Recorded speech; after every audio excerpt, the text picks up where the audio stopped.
তিনি গাজা ছাড়তে বাধ্য করার জন্য ইসরায়েলের রাফা সীমান্ত ক্রসিং একমুখী খোলার পরিকল্পনা কঠোরভাবে প্রত্যাখ্যান করেছে মিশর, কাতার সহ ৮ মুসলিম দেশ। তাদের ধারণা, ইসরায়েলের পরিকল্পনা মানবিক সহায়তা প্রবেশে বাধা দেবে এবং ফিলিস্তিনিদের বাস্তুচ্যুত করার আশঙ্কা তৈরি করবে।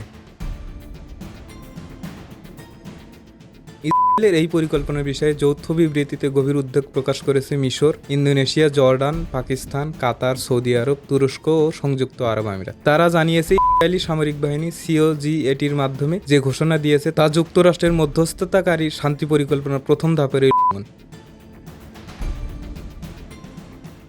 দ্বিমুখী রাফা ক্রসিং খোলার দাবির পাশাপাশি বিবৃতিতে দেশগুলো আরও বলেছে, ফিলিস্তিনিদের ভূমি থেকে উচ্ছেদ করার যে কোনো প্রচেষ্টা আমরা সম্পূর্ণভাবে প্রত্যাখ্যান করছি। তারা মার্কিন প্রেসিডেন্ট ডোনাল্ড ট্রাম্পের 20 দফা পরিকল্পনা দ্রুত বাস্তবায়নের আহ্বান জানিয়েছে, যাতে রাফা উভয় দিক থেকে খোলা হয় এবং গাজায় একটি প্রযুক্তিবিদ নির্ভর ফিলিস্তিনি সরকার গঠন করা যায়।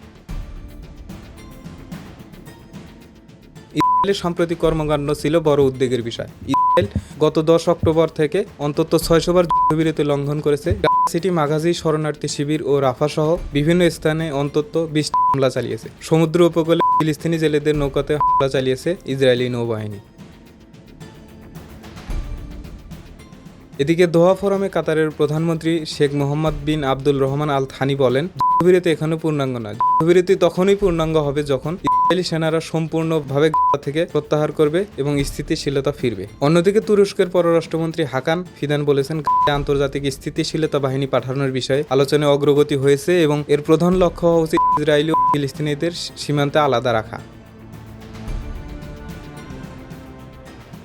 শুরুর পর থেকে বেশিরভাগ সময় রাফা ক্রসিং বন্ধ থাকায় গাজায় মানবিক অবস্থা চরম পর্যায়ে পৌঁছেছে। গত 30 অক্টোবর 2023 সাল থেকে ইসরায়েলি হামলায় এখন পর্যন্ত অন্তত 70,000 মানুষ আহত হয়েছেন। এ সময় আহত হয়েছেন অন্তত 1,71,000-এর বেশি মানুষ।